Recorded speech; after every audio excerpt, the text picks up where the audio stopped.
A reversed paradoxical split of the second sound occurs when there is a reversal of the normal closure sequence, with pulmonic closure occurring before aortic.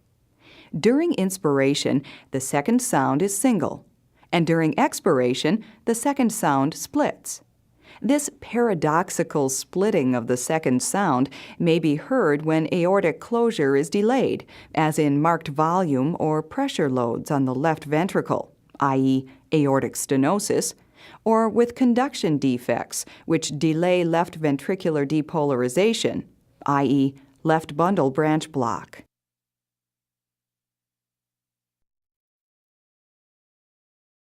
Listen now to a paradoxically split second sound in a patient with left bundle branch block. Respiration is heard in the background.